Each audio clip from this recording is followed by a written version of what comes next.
Come on, I can't do this. We gotta go to a different spot. Where are we gonna go? Where are we gonna go? We didn't think about this. Hi, I'm Terry Spann Jr. Welcome to How to Get Good Shots and Operate a Camera. I'm your host, and here we go. Hope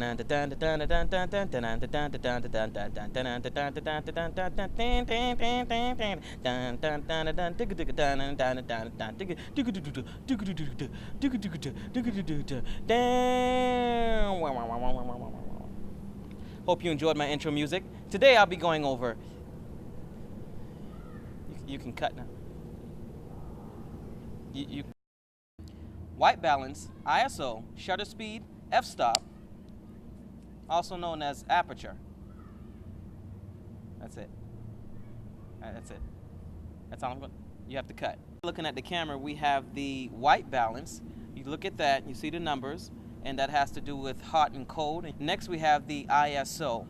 Now, the ISO, if you look at the numbers, you see that has numbers. And if you look at the shutter, that really has to do with the light that you let in. And if you look at the next one, we have the aperture, also known as the f-stop, and that actually has to do with the shallow depth of field, which also has to do with how much light that you let into a camera. And if we look at this picture, we would see that this is a statue out in the park, and the white balance is actually at 65.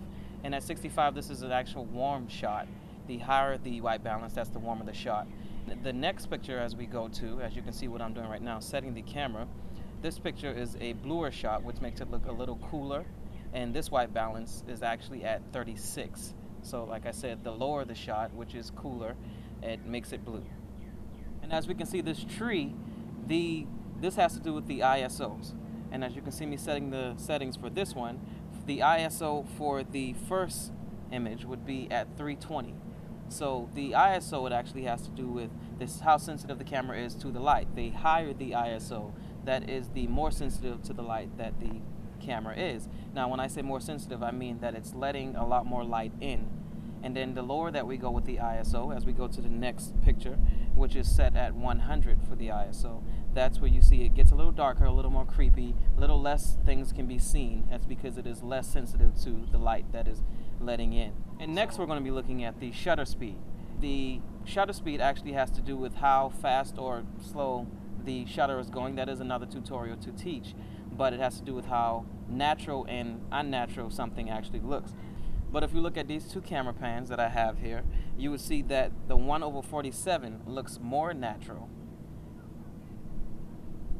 And then the 1/341, actually it is too crisp. So it looks like one of the HD TVs you may see, and it looks a little awkward. It doesn't really settle right with your mind because your brain actually can't comprehend it. Maybe sooner or later, the doctors will figure out how to trigger our brains to figure that out, or they can fix the cameras, one of the two. Cut. Next, we're going to go look at the aperture, also known as the f-stop. And oh my God, did you get that? Get that? Get it? Get it now? Did you get it? I wonder if they're carrying dinosaurs in there. Oh my God.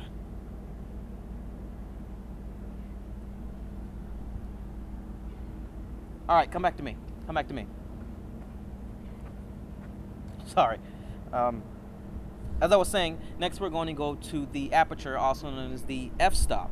And if you look at the first image that I have here, well, first let me explain what the f-stop actually is. Imagine some holes. Imagine two holes. You have a big hole. Okay. We have a big hole here. That's when the f-stop is at 1. And if we bring the hole down here, I can't even see, I can barely see anything. That's how much light is being let into my hands. That's the f-stop at 22. Okay, and so the first picture we're going to look at would be these flowers. Actually, both images will be the flower, but the first one is actually at 4.0.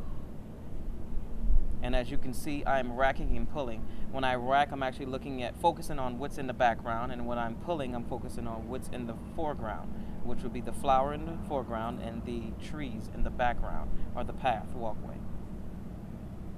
And if I go to the second video, you would see that this actually is at an f-stop of 18.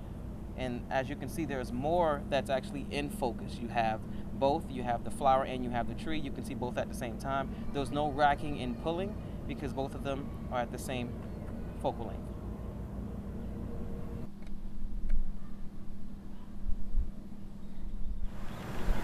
Again, I'm Terry Spann Jr. Thank you for joining me today on how to set up a camera, take good pics. I'm pretty sure I didn't take the same pictures. What? What? I'm out of the shot? You're not getting this? If I get on, so I can't come on this side. Son of a, I don't like you. Thank you for tuning in today on how to operate a camera and get good shots. I'm pretty sure I didn't say it the same way as I did the first time, but it doesn't matter anyways because I'm done. Here's my 5 minutes of fame. Let's go.